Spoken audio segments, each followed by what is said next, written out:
जब मेरी शादी हुई थी तो उस समय मेरी उम्र 30 साल थी। ऐसा नहीं है कि लड़के नहीं मिल रहे थे, काफी लड़के मिले, लेकिन कुछ ने मुझे रिजेक्ट कर दिया और कुछ को मैंने। 30 की उम्र होते होते जवानी भी ढलने लगी थी और किसी भी कीमत में कोई लड़का शादी करता तो उसकी उम्र 30 साल से ज्यादा होती। बनारस के अच्छे परिवार में शादी हुई। मेरे पति पढ़े लिखे और एक स्कूल में टीचर थे।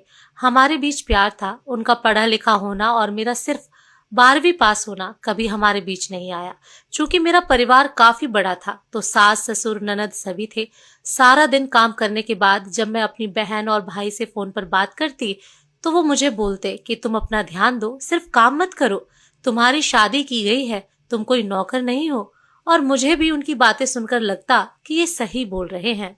ये सिलसिला 1-2 महीने चला और उसके बाद अचानक से मेरे पति घर पर आते और बोलते कि अपनी बहन और भाई से कम बात किया करो। मैंने बोला क्यों, क्या हो गया ऐसा? इस पर वो कुछ नहीं बोले। लेकिन जब वो स्कूल जाते तो अब मैं रात की जगह दोपहर में ही उनसे बातें करती। 4-5 दिन बाद वो फिर से मुझे मना किए और इस बार कहा कि ये घर तुम्हारा है, तुम्हें जैसे रहना है रहो, लेकिन किसी बाहरी का इंटरफेयर मुझे बर्दाश्त नहीं रहेगा।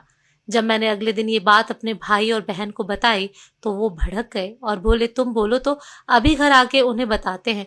काफी भला बुरा बोला। यहाँ तक बोला कि तुम्हें कोई दिक्कत है तो आ जाओ यहाँ वापस। अगली सुबह पति ने मुझसे मेरा फोन ले लिया और बोला आज के बाद तुम अपने मायके वालों से बात नहीं करोगी। मुझे लगा कि मैंने घर पे सब बात बताई है। हो सकता हो मेरे भाई और बहन ने इन्हें उल्टा सीधा बोला हो। इसके अलावा मेरे पति ने और कुछ नहीं बोला। मेरे मायके के लोग कई बार मुझे फोन किया और जब कॉल रिसीव नहीं हुई तो उन्होंने मेरे पति के फोन पर फोन किया। उन्होंने साफ मना कर दिया कि आप लोग थोड़ा कम कनेक्शन रखिए। इतने में अगले दिन मेरे घर के लोग मेरे ससुराल आते हैं और मेरे पति और घर वालों के ऊपर चिल्लाते हैं कि पहले तो किसी ने कुछ नहीं बोला, उसके बाद मेरे पति मेरा फोन लेके आते हैं और सारी बातें जो मेरी बहन से हुई और भाई से हुई सबके सामने रिकॉर्ड किया हुआ सबको सुनाते हैं। अब मुझे पता चला कि मेरे फोन में सारी बात रिकॉर्ड होती थी, जिसे सुनने के बाद मेरे पति मुझे बात करने के लिए मना करते थे। बात और बढ़ गई। मेरी बहन ने मुझे घर चलने को कहा और बोला इन सब से रिश्ता तोड़ लो। मेरे पति ने बोला ये घर तुम्हारा है, लेकिन मैं तुम्हें जबरदस्ती नहीं रोकूंगा।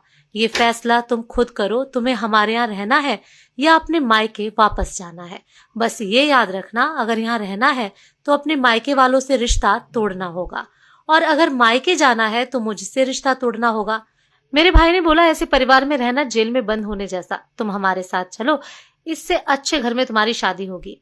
मुझे भी लगा अभी सिर्फ 6 महीना हुआ और ये स्थिति है, आगे पता नहीं क्या होगा।